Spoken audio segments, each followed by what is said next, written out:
లోకా సువార్త 23వ అధ్యాయము 39వ వచనం చదువుకుంటూ ముందుకు వెళ్ళాలి. మా యేసుక్రీస్తు ప్రభు వారిని అందరూ కూడా నా వైపు చూడాలి. యేసుక్రీస్తు ప్రభు వారిని దొంగను పట్టుకున్నట్టు, ఒక బందుపోటు దొంగను పట్టుకున్నట్లు పట్టుకుని ఈడ్చుకు వెళ్ళిపోయారు. ప్రపంచంలో ఏ న్యాయస్థానంలో కూడా న్యాయంగా ప్రభు మీద నేరం మోపారు.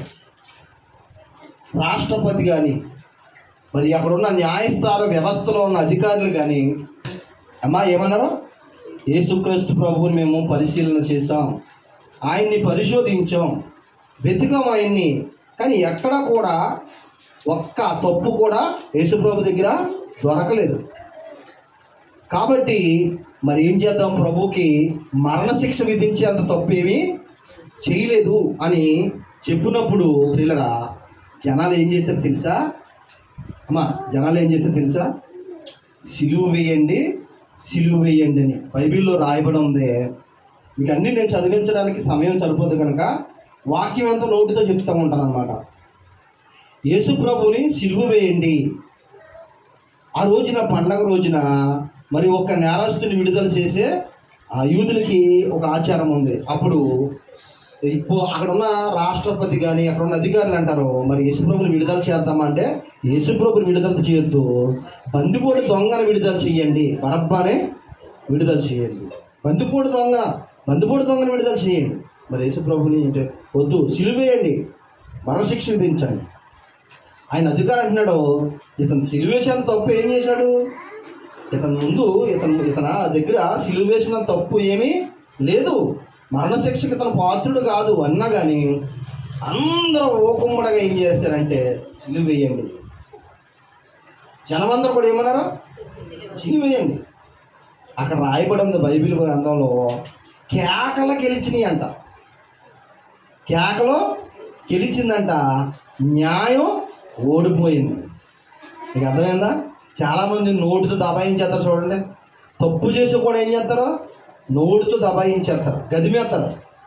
అలాగా ప్రజలందరూ కూడా ఏం చేశారంటే అక్కడున్న ప్రభుత్వాన్ని వణికించేశారు. కేకలు గెలిచాయంట, న్యాయం గెలవలేదు. అప్పుడు అక్కడున్న న్యాయాధికారులు శిక్ష వేసి ఈ పాపం మాకు మా కుటుంబానికి అంటుకోకూడదని చేతులు కడిగేసుకున్నారు. చూసారా? యేసు ప్రభు వారిని తీసుకెళ్తూ కూడా పిల్లరా అమ్మా ఒక అద్భుతమైన సందేశం మీరు ఈరోజు వినబోతున్నారు. మరి అటు ఇటు కూడా పిల్లలు తిరగొద్దమ్మా. చాలా అద్భుతమైన సందేశం. మీరు ఎప్పుడు వినడం లేని మాటలు మీకు చెప్పాలనుకుంటున్నాను. మీరు ఆసక్తిగా ఉంటే కొన్ని నిమిషాలు నేను చెప్పి మరి వాక్యాన్ని ముగించడం జరుగుతుంది. పిల్లరా, యేసుక్రీస్తు ప్రభు వారిని తీసుకెళ్తున్నప్పుడు సిలువుకి, ఆయన మీద సిలువు పెట్టి ఈడ్చుకెళ్తున్నప్పుడు, కొడుతూ తీసుకెళ్తున్నప్పుడు అసలు ఇప్పటి వరకు యూదుల్లో అనేక మందికి శిక్ష వేశారు, సిలువ శిక్ష, మరణశిక్ష వేశారు. కానీ అటువంటి సిలువ మరణశిక్ష ఎప్పటి వరకు ఎవరికి వేయలేదంట. ఈడ్చుకుంటూ తీసుకెళ్లారు, కొరడాలతో కొట్టారు. ఆ కొరడాలతో కొడితేనంట దానికి గ్యాలముళ్ళు ఉంటాయంట కొరడాకి. ఆ కొరడాతో కొట్టినప్పుడు ఏమా యేసుక్రీస్తు ప్రభు యొక్క సిలువ యొక్క ఒక దృశ్యాన్ని తీయాలని ఒక డైరెక్టర్ అనుకుని ఓ సినిమా తీశారంట. ఆ సినిమా తీసినప్పుడంట ఆ కొరడాతో కొట్టించినప్పుడు ఆ ఫీలింగ్ రావాలని, ప్రభుకి వచ్చిన ఫీలింగ్ రావాలని ఆ కొరడాతో కొట్టించుకున్నప్పుడు అతనికి ఈపు మీద మరొక చర్మం వేశారంట, ఆ ముళ్ళు గుచ్చుకోకుండా. ఆ కొట్టినప్పుడంట ఆ ముళ్ళు, ఆ చర్మం, ఒంటి మీద తొడిగిన చర్మం ఉంటుంది కదా, దాన్ని చీల్చుకుని లోనికి వెళ్ళిపోయిందంట. వెళ్ళిపోయి లాగితే అతనికి 7-8 పుట్లు పడిపోయి అంట. ఆ చిన్న ఒక్క దెబ్బకే నేను ఎంత బాధపడిపోయాను, నిజంగా ప్రభువు లెక్కలేని దెబ్బలు తినేశాడు ఆ కొరడాతో. ఒక్క దెబ్బకే నాకు జ్వరం వచ్చి 3 రోజులు లెగలేదంట అతను. ఆ హీరో ఆ ఒక్క చిన్న దెబ్బ తగిలి 3 రోజులు లెగలేదంట, జ్వరం వచ్చేసిందంట ఆయనకంట. అప్పటికి మారు మనసు లేదంట హీరోకి. ఆ సినిమా తీసిన తర్వాత యేసుప్రభు వారిని కళ్ళలో కట్టినట్టు చూసినప్పటికీ, ఆయన పడిన బాధలు చూసినప్పటికంట ఆ రాయగుండు కరిగిపోయి మారు మనసు పొందేయాడంట ఆ సినిమా తీసైనా. అర్థమైందా? అలాగా ప్రభువుని కొట్టిన కొరడ గేలముళ్ళు దాని మీద 32 గేలముళ్ళు ఉంటాయంట. దాని మీద కొడితే దిగ్గనే అది రాదు, వెంటనే ఎంత లెక్క అయితే దిగిందో అంత లెక్క చర్మాన్ని లాక్కుంటూ వచ్చేద్దంట, చీల్చుకుంటూ వచ్చేద్దంట. ఇంక అర్థమైందా? అలాంటి కొరడాలతో కొడుతూ మొయ్యలేని బరువు, అమ్మా మొయ్యలేని బరువు. నేను ఉన్నాను సపోజ్ ఒక 50 కేజీలు మొయ్యగలను అనుకో, అది ఎంత లెక్క మొయ్యగలను? కొంచెం లెక్క కదా. 3 కిలోమీటర్లు 2 కిలోమీటర్లు మొయ్యగలను అసలు బరువు. ప్రభువుని ఈడ్చుకుపోయి ఆ శిలువు మీద లాక్కి వెళ్తుంటే భుజం మీద వేసి నిజంగా ఎంత విలవిల్లాడిపోయాడో ఆలోచించండి. ఏం తప్పు చేయలేదు, తెల్లవారుజామున తీర్పు తీర్చారు. మరణశిక్షకు పాత్రుడు కదా చెప్పినా కానీ, అతను ఎందుకు తప్పేమీ లేదన్నా కానీ ముందు మరణించాలి, ఆయన చచ్చిపోవాలి, చంపేయండి ముందు. ఆలోచించండి. ఇవన్నీ ఆయనతో పాటు సిలువ వేసిన దొంగలు చూస్తున్నారు. 2 సిలువ వేశారంట ఆయనతో పాటు ఆ రోజు, అదే రోజు 2 దొంగలు. మరి ఏం తప్పు చేశారు ఏంటో వాళ్ళు అమ్మా మరణశిక్ష విధించారంటే వాళ్ళు ఏదో తప్పు చేశారు కాబట్టి వాళ్ళకి శిక్ష వేశారు. వేసినప్పుడు ఇదన్నీ ప్రభుని ఈడ్చుకొస్తాం. ప్రజలందరూ కూడా కొంతమంది ప్రభు కంటే ఇష్టం ఉన్న వాళ్ళు ఉంటారు కదా, శిష్యులు ఉంటారు కదా, వాళ్ళందరూ ఏడవడం. అనేక మంది స్త్రీలు, అక్కడ ఉన్న స్త్రీలు ఏడవడం, ప్రభుని కొడుతుంటే అప్పుడు ప్రభు అన్నాడు, మా నా కోసం మీరు ఏడవకండి, నా కోసం మీరు ఏడవకండి అమ్మా, మీకోసం మీ బిడ్డల కోసం ఏడవండి, మీ కుటుంబాలు బాగోవడం కోసం ఏడవండి, మీ బిడ్డల భవిష్యత్తు బాగోవాలని ఏడవండి, ప్రార్థనలో ఏడవండి అమ్మా, నా కోసం మీరు ఏడవకండి. ఇవన్నీ ఈ దొంగ చూస్తున్నాడు. సిలువు మీద ఉన్న దొంగలు 2 ఉన్నారు, 2 దొంగలు ఉన్నారు. ప్రభు తీసుకెళ్ళారు, ప్రభుని కూడా ఆయనతో పాటు వాళ్ళతో పాటు సిలువ వేశారు. అందులో ఒక దొంగ అంటున్నాడు, నువ్వు యేసుక్రీస్తు ప్రభువు కదా, దేవుడు కదా, నిన్ను నువ్వు రక్షించుకొని మమ్మల్ని కూడా రక్షించవచ్చు కదా అంటున్నాడు. ఒక దొంగ. ఆలోచించండి, బాగా ఆలోచించండి ఈ మాటలో. ఇదే రోజు కొంతమంది ఇదే రోజుని మదపిచ్చోడు కొంతమంది సిలువ ఎక్కిన యేసు ప్రభు 3 మేకులు పీక్కులేని సిలువ మీద ఉన్నది దేవుడా, అతను 3 మేకులే పీక్కులేనాడు ఏం దేవుడు అంటారు కొంతమంది హేతువాదులు. పిచ్చివాడు, పిచ్చేద్దాం అనుకోండి. 3 మేకులు పీక్కెళ్ళినాడు ఆయనే దేవుడు అంటారు పిచ్చేద్దాం. ఆయన ఒక్క మాట, తండ్రి వీరు ఏం చేస్తున్నారు, వీరు ఎరుగురు కనుక వీరిని క్షమించు అని అనుకున్నా, తండ్రి ఈ సైన్యాన్ని పంపు అంటే పరలోకం నుంచి ఎంత గొప్ప సైన్యం దిగిపోద్ది. అసలు ఎలాంటి సైన్యం ఉంది అసలు, అవునా కదమ్మా? ఒక్కళ్ళు ఉంటారు అక్కడ. ప్రభు కనుక ప్రార్థన చేసి తండ్రి సైన్యాన్ని పంపండి, ఒక్కళ్ళు ఉంటారు అక్కడ. కానీ అక్కడ ప్రభువు చనిపోతే మనకేమొస్తుంది? రక్షణ. యావత్ ప్రపంచానికి అప్పుడు కానీ ఇప్పుడు వరకు ఇక ముందు పుట్టేవాళ్ళకి కూడా ఆయన్ని సిలువెత్తేనే మనకు రక్షణ. చనిపోతానికే పుట్టినవాడు యేసు ప్రభు. ఆ పక్కన దొంగ అంటాడు, ఊరుకో, మనం తప్పు చేశాం కాబట్టి మనకి శిక్ష. ఆయన ఏం తప్పు చేశాడని అన్యాయంగా మాట్లాడతావేంట్రా? ఎందుకంటే 2 దొంగలు కదా, దొంగలు కదా, అన్యాయంగా ఆయన చేశారు శిక్ష. మనము ఈ శిక్ష అనుభవిస్తున్నామంటే మనం దానికి అర్హులు, అవునా కదా? ఆయన ఏం తప్పు చేశాడు అనేసరికి ఇప్పుడు చదవండి, అంత బాగుంటుంది అన్నమాట. వేలాడ వేయబడిన ఆ నేరస్తులలో ఒకడు ఆయనను దూషించుచు, నీవు క్రీస్తువు కదా, నిన్ను నీవు రక్షించుకొనుము. అద్దుకోండి ప్రియమైన దేవుని పిల్లరా, నిన్ను రక్షించుకో, మమ్మల్ని కూడా రక్షించు అనేటప్పటికి అయితే రెండవ వాడు వారిని గద్దించి, నీవు అదే శిక్ష విధిలో ఉన్నావు కదా, గనుక దేవునికి భయపడవా? మనకైతే ఇది న్యాయమే, మనము చేసిన వాటికి తగిన ఫలము పొందుచున్నాము గాని ఈయన ఏ తప్పిదము చేయలేదు అని చెప్పి ఆయనను చూచి, యేసు నీవు నీ రాజ్యంలోనికి వచ్చినప్పుడు నన్ను జ్ఞాపకం చేసుకో అన్నాడు. చూసారా?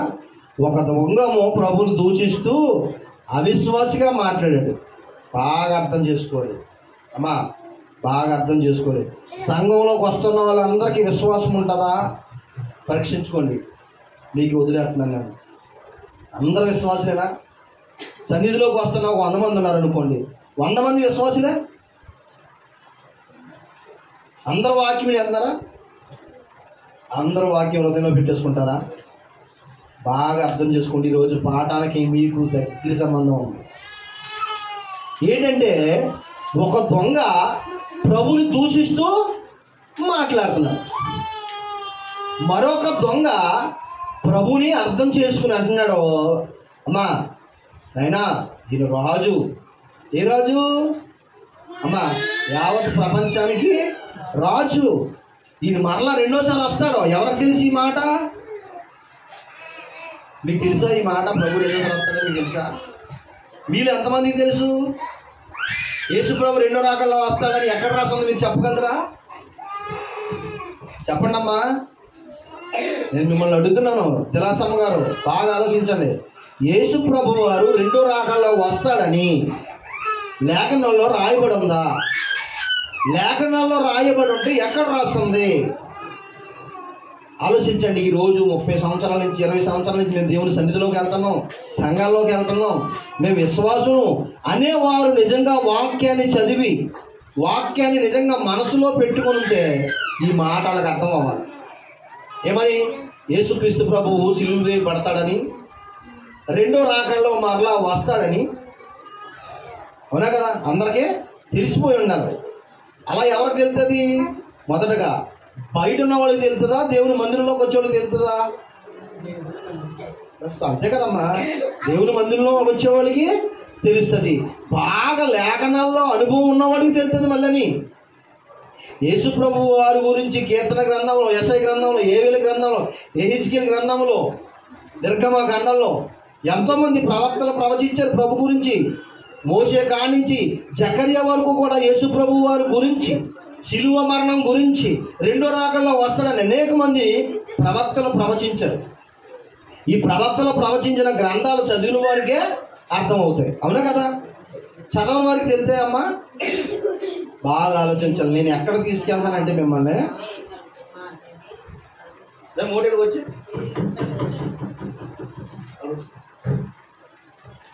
లేఖనాలు బాగా చదివిన వారికే వీటి గురించి తెలుస్తాయి. చదవని వారికి మొదటగా దేవుని సన్నిధిలోకి వెళ్ళాలి, గ్రంథం చదవాలి. మోషే ధర్మశాస్త్ర గ్రంథంలో రాయబడిన విషయాలు అప్పుడు కొత్త నిబంధన గ్రంథం రాయబడి ఉండలేదు. పాత నిబంధన గ్రంథంలో లేఖనాల్లో ప్రభు గురించి రాయబడిన మాటలు చదవాలి. దాన్ని గ్రహించిన వారికే ప్రభు 2వ సారి వస్తాడని తెలుస్తుంది. బాగా ఆలోచించండి అమ్మా. ఇందులో దొంగ దొంగ దొంగ అని ఎవరి పేరైతే పదే సార్లు బైబిల్ గ్రంథంలో రాయబడి ఉందో, ఎవరైతే దొంగ దొంగ దొంగ అనుకుంటున్నారు ఈరోజు క్రైస్తవ సమాజం అంతా కూడా, నిజానికి ఆయన దొంగ కాదు, దొర. ఎందుకంటే బైబిల్ గ్రంథంలో పొట్టుంది మనోడికి. అవునా? ఏమని? ఈయనే మెస్సియా, ఈయనే యేసుక్రీస్తు ప్రభు, ఈయన చనిపోవాలి, ఈయన చనిపోతే 3వ రోజులు లేస్తాడు. అవునా కదా? 2వ రాకడలో మరలా ఈయనే వస్తాడు అని ఎవరికి తెలుసు? అక్కడ ఉన్న యూదుల రాజులని పిలువబడుతున్న వాళ్ళు ఎవరికే తెలియదు ఈ గ్రంథం గురించి. పక్కనున్న దొంగకే, సిలువ మీద ఉన్న దొంగకే తెలీదు, మరొక దొంగకే తెలుసు ఈ విషయం. చాలా ఎంత బాగుంది మాట. 40 వచ్చిన చదువున్నా. అయితే రెండవ వాడు వాడిని గద్దించి, నీవు అదే శిక్ష విధిలో ఉన్నావు కనుక దేవునికి భయపడవా? మనకి ఇది న్యాయమే, మనం చేసిన వాటికి. అదుకోండి అమ్మా, తప్పు చేసిన వాడికి శిక్ష అనుభవించాలని ఎవరికి తెలుసు? ఎవరికి తెలుసు? ఆ దొంగగా తెలుసు. ఇంకా కింద చదవాలి, గబగబా చదవాలి. ఈయన ఏ తప్పిదము చేయలేదు అని చెప్పి ఆయనను చూచి యేసు, అదుకోండి, యేసుకు ఒక రాజ్యం ఉన్నదని ఎవరికి తెలుసు? ఎవరు తెలుసమ్మా? మీరు ఇప్పటి వరకు ఇలాంటి మాటలు వినలేదు. బాగా ఆలోచించండి, రాసుకోండి. యేసుకి ఒక రాజ్యం ఉందని ఎవరికి తెలుసు?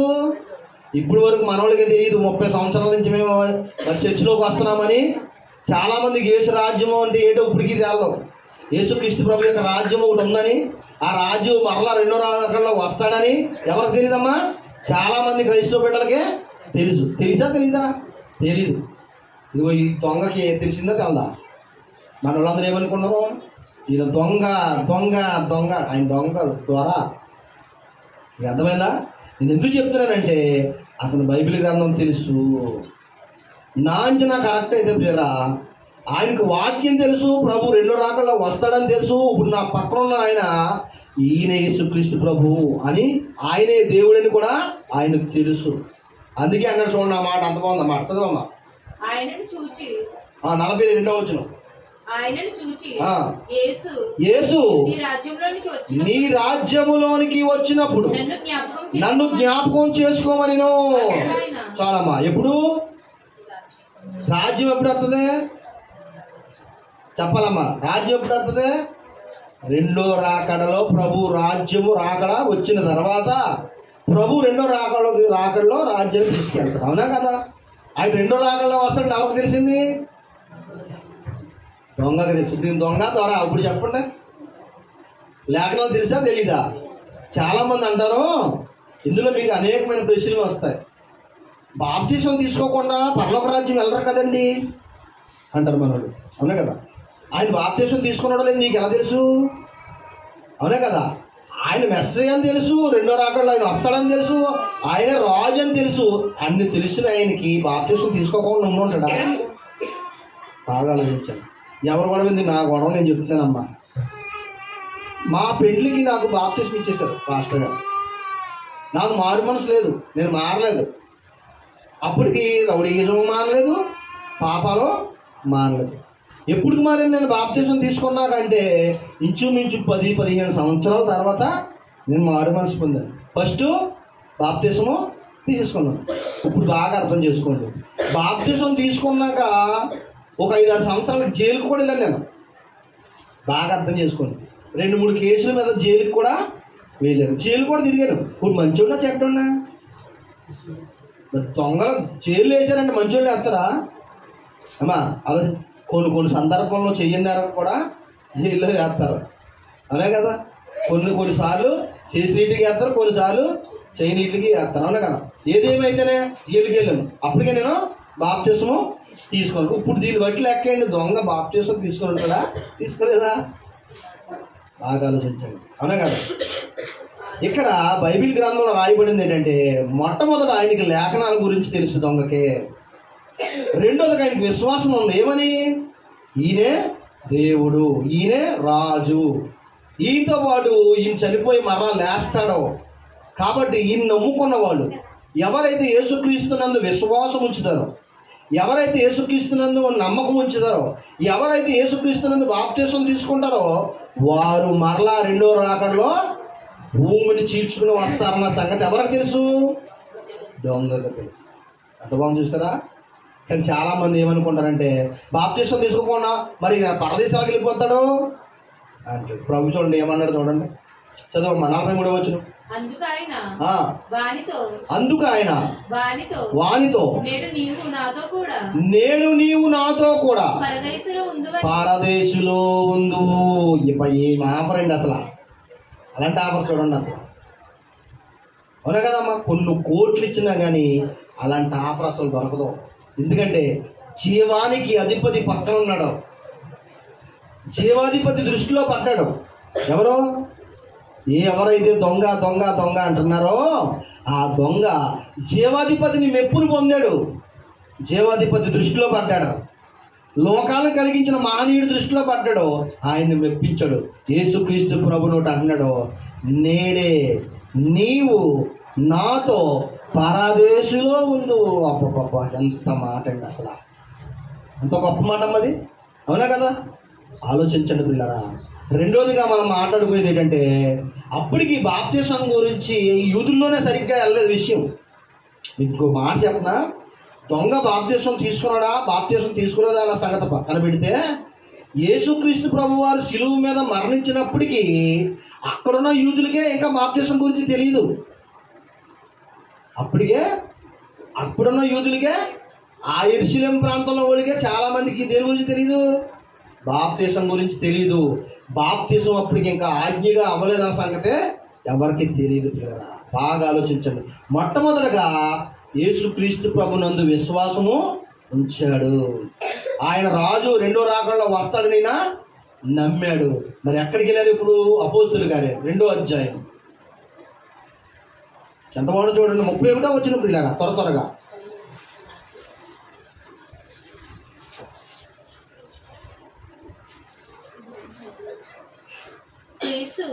క్రీస్తు పాతాళములో విడవబడలేదనియు ఆయన శరీరము కుళ్ళిపోలేదనియు దావీదు ముందుగా తెలుసుకొని ఆయన పునరుద్ధానం గురించి చెప్పెను. ఈ యేసును దేవుడు లేపెను. దీనికి మేమందరము సాక్షులము. ఎవరమ్మ సాక్షులు?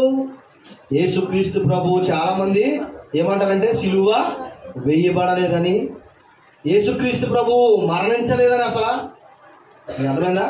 చాలామంది యేసుక్రీస్తు ప్రభుని సిలువ మీద మరణించలేదని అంటారు. కొంతమంది అయితే యేసుక్రీస్తు ప్రభువు అసలు సిలువ వేయలేదు అంటారు కొంతమంది. ఇది వీళ్ళు అంటున్నారు, యేసుక్రీస్తు ప్రభువుని సిలువ వేయటం, సిలువ మీద మరణించడం, యేసుక్రీస్తు ప్రభువుని 3వ రోజున లేపబడటం. అమ్మా బాగా అర్థం చేసుకోండి. మొదట యేసుక్రీస్తు ప్రభు వారిని సిలువ వేశారు. యేసుక్రీస్తు ప్రభు వారు సిలువలో చనిపోయాడు. యేసుక్రీస్తు ప్రభు వారు 3వ రోజున లేచారు. సమాధిని బద్దలుగొట్టుకు లేచాడు. బద్దలుగొట్టు లేచాడా? మొట్టమొదటగా మగ్దలేని మరి అన్న స్త్రీకి కనిపించాడు. ఉదయాన్నే వెళ్ళిపోయిందంట మహాతల్లి. గబగబా వెళ్ళిపోయింది. సమాధిని శుభ్రం చేయడానికి వెళ్ళిపోయింది, చూడడానికి వెళ్ళిపోయింది. ఇక్కడ యేసుక్రీస్తు ప్రభువు ఎక్కడ ఉన్నాడంట? యేసుక్రీస్తు ప్రభు వారు పాతాళంలో విడవబడలేదంట. అమ్మా యేసుక్రీస్తు ప్రభు ఫస్ట్ పాతాళానికి వెళ్ళాడు. పాతాళంలో పరదేశ అనే ప్రాంతానికి వెళ్ళాడు. ఎక్కడికి వెళ్ళాడమ్మా? మీకు 3 విషయాలు అర్థం అవ్వాలి. పాతాళంలో పరదేశం, పాతాళంలో వేదనకరమైన స్థలం ఉంది. ఈ దొంగదేమన్నాడు? నేడే నీవు నాతో. మరి పరదేశకి వెళ్ళాలంటే ఎక్కడికి వెళ్ళాలి? అంతే. ఇక్కడ అర్థమైపోయింది మీకు. ఈ విషయంలో మీకు అర్థమైపోయిందా? పరదేశం ఎక్కడ ఉందని ఇప్పుడు అర్థమైంది.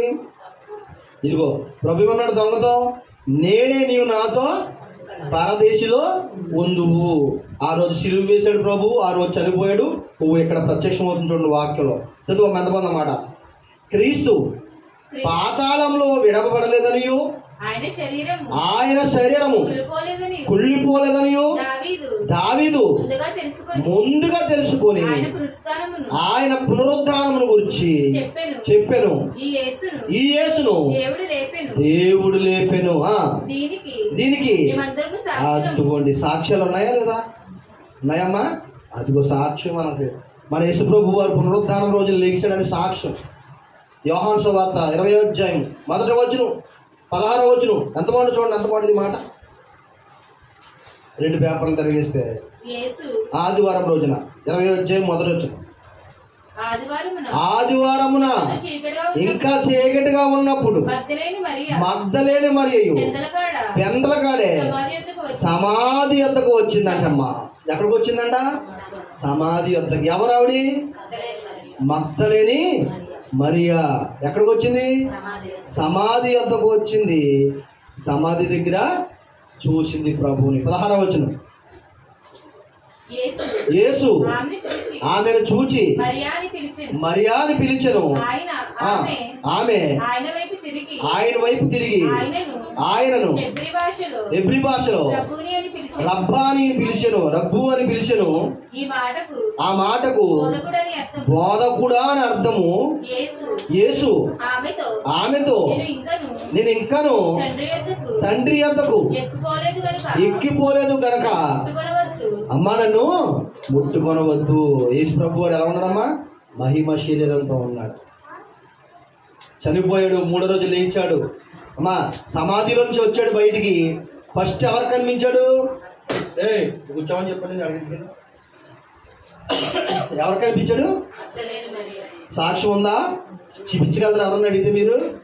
అందుకే చెప్తున్నాను మీకు ఇంత వివరంగా గుచ్చి ఎందుకు చెప్తుందంటే, ఎవరైనా రేపు పొద్దున్న మిమ్మల్ని అడిగితే ఇదిగో నా యేసు ప్రభు లేచినట్టు సాక్ష్యాలు ఇగో సాక్షులు ఇదిగో అని చూపించండి. మా ఎక్కడ ఉంది ఇది? యోహాను సువార్త 20వ అధ్యాయము 1వ వచనం, 20వ అధ్యాయము 16వ వచనంలో ఈ మాట రాయబడింది. అపోస్తుల కార్యాలు 2వ అధ్యాయము 31లో అనేక మంది శిష్యులు కనపడినట్లుగా రాయబడి ఉందా? ఉంది. సిలువ వేసినట్టు సాక్ష్యాలు ఉన్నాయా? ఉన్నాయే సాక్ష్యాలు. ప్రభు పరదేశికి వెళ్ళాడు. దొంగ ఎక్కడున్నాడు ఇప్పుడు? పరదేశిలో ఉన్నాడు. చనిపోయిన వాళ్ళందరూ ఎక్కడున్నారు ఇప్పుడు? అమ్మా, చనిపోయిన వాళ్ళందరూ ఎక్కడున్నారు? పరదేశిలో ఉన్నారు. దేవుని కోసం నీతిగా, యథార్థంగా, భక్తిగా బ్రతికి, విశ్వాసంగా బ్రతికిన వాళ్ళందరూ ఎక్కడున్నారు? పరదేశిలో ఉన్నారు. అంతేనమ్మా? దేవుని కోసం బ్రతకని వాళ్ళందరూ ఎక్కడున్నారు? ఏమో చెప్పాలి మీరు. ధనవంతుడు లాజరు విషయం మనకు తెలుసు కదా. ఎక్కడున్నాడు ఇప్పుడు? మీకు జ్ఞాపకం చేస్తాను. ఎక్కడున్నాడు?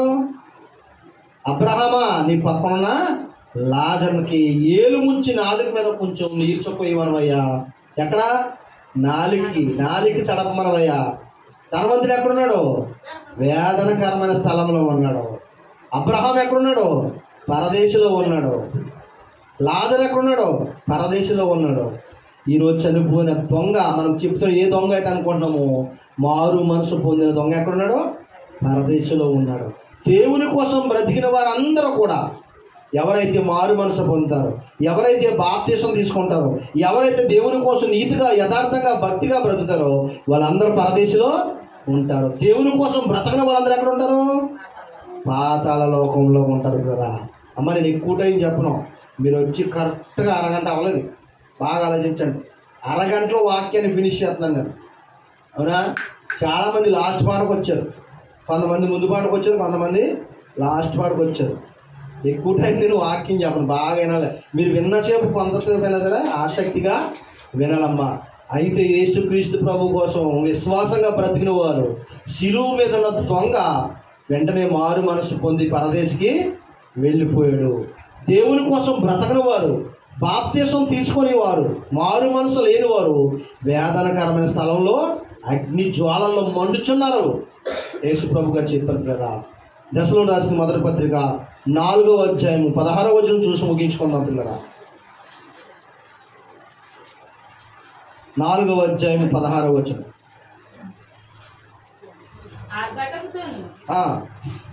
ప్రధాన దూత శబ్దంతోను, దేవుని బూరతోను, ఆర్భాటముతోను, ప్రధాన దూత శబ్దముతోను, దేవుని బూరతోను ఎలా వస్తాడండమ్మ దేవుడు? యేసు ప్రభు గారు ఎలా వస్తాడంట? ఆర్భాటముతోటి, ప్రధాన బూరదూత శబ్దముతోటి ఒక పెండ్లి కుమారుడు వచ్చినట్లు వస్తాడంట. పరలోకము నుండి ప్రభు దిగవచ్చును. అదిగోండి, క్రీస్తునందుండి మృతులైన వారు ఎప్పుడు లేస్తారంటే వీళ్ళందరూ.